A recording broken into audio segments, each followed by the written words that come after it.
As we move on to the serve return, we must talk first of all about positioning on the court. Many players make the mistake of starting a little bit too close to the center of the court. I prefer to have my players start out a little wider. Where you stand in relation to the baseline is dependent upon the opponent's serve. Generally speaking, you'd like to take that serve like any ball as early as you can to get it back to your opponent quicker and give them less time to get ready. However, if that serve is very hard or I'm not returning it very well for whatever reason, I might want to start a little farther back. And as I move back, I move out a little wider because I leave a bigger angle open on my right side. If I can start in a little closer, so much the better. I might be starting in this close even on some second serves.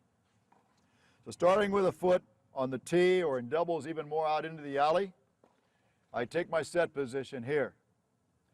As my opponent tosses the ball up, I want to get my body going forward in the return. So I take a small step, end up with a hop as my opponent contacts the ball, and then I step with my outside foot forward on the diagonal to pick off that return and transfer my weight into the shot as I hit. If it were to come to my backhand side, it would be the same thing. A step hop, moving right toward my opponent, a step on the diagonal, my outside foot. The ball is probably going to be bouncing a little higher, so my racket will be up a little higher, and then step in and hit. Many times on a second serve, especially in doubles, you want to take that ball even earlier. With two hands, you can do this rather easily. If you have a one-handed backhand, you might want to use a chip here, and Eric will demonstrate some of these for us by coming under the ball with a short swing as if you're going to come in behind it. With that in mind, I'm going to ask Eric to come out in the court, and we'll demonstrate, first of all, the return of the wide ball to the forehand, then some backhands, and finally some backhand chips. These first balls be wide to the forehand. Eric step hops, steps forward, the outside foot is his third step, and steps in with his left foot on the last. Steps, here we go, 1, 2, 3, 4, just like that. He cuts that angle off. Step 1, 2, 3, 4.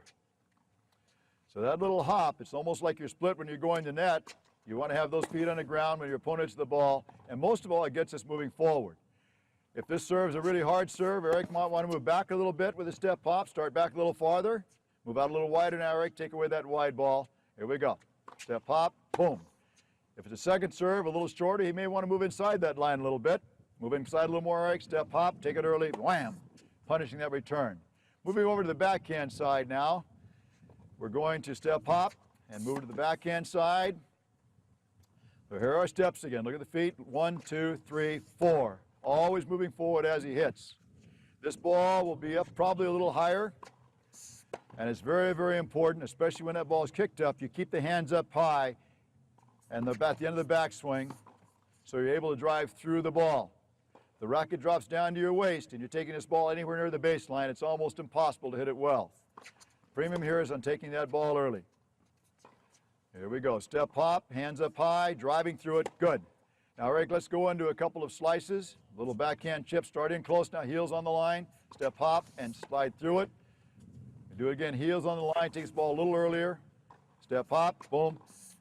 Good job. One more, swing through that ball a little longer on your finish, Eric. Don't chop down on it too much. Step hop, through the ball, beautifully done. And let's hold it right there.